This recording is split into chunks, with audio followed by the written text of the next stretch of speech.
ঘোরার নাম করে নিয়ে গেছিল। নিয়ে যাওয়ার পরে মানে আমি জানি না, তারপরে ধরেন আমরা হচ্ছে 3টার দিকে বের হওয়ার পরে মানে ছেলে আমাকে মানে বলতেছিল আজকে চলো রুম ডেটে যাই, মানে এসব কথা বলতেছিল। আমি বললাম আচ্ছা তোমাকে একটা কথা বলি, আমি তো একটা মেয়ে তাই না, তুমি তোমাকে বলছো বিয়ে করবা। সে আমাকে একটা কথাই বলে বিয়ে করবো তো 35 সালে। আমি বললাম 35 সালে তো আমি অনেক হয়ে যাব। আর বলতেছে সমস্যা নেই 35 সালে বিয়ে করবো, তুমি তোমাকে বিশ্বাস করো। আমি তোকে অনেক বিশ্বাস করার জন্য তারপরে ধরেন আমরা হচ্ছে ইতে গেছিলাম আপনার হচ্ছে পাবনা, একটা মসজিদ হয়েছে না, ওইটা হচ্ছে ভ্যালেরা না কি যেন বলে, ওইখানে গেছিলাম। যাওয়ার পরে ধরেন আমরা হচ্ছে বেরও হয়ে আসতেছিলাম, তারপরে ও সেখন বাজে আপনার 4টা, 4:30 বাজে। সেখন আমরা ওই ভ্যালেরাতে ঢুকছি, ঢোকার পরে ওই মসজিদে 500 টাকা দানও করছি।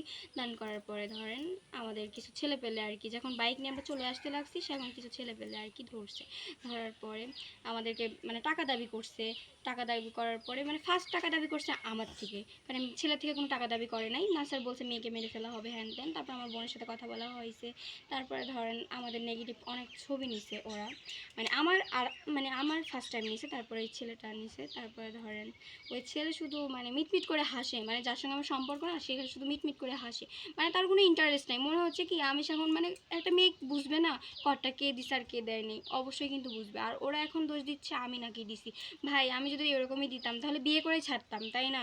তাহলে ওরা আমাকে এভাবে ধরেন অত্যাচার করছে, আবার ধরেন আমাকে রেপ করারও হুমকি দিচ্ছে আমার ফ্যামিলিতে, মানে আমার বোনকে। তারপরে ধরেন ওই ছেলেকে, তারপরে এখন তো সব ছবি টবি ভাইরাল তাই না? এখন ছেলে আমাকে বিয়ে করবে না বলেন, তাহলে এখন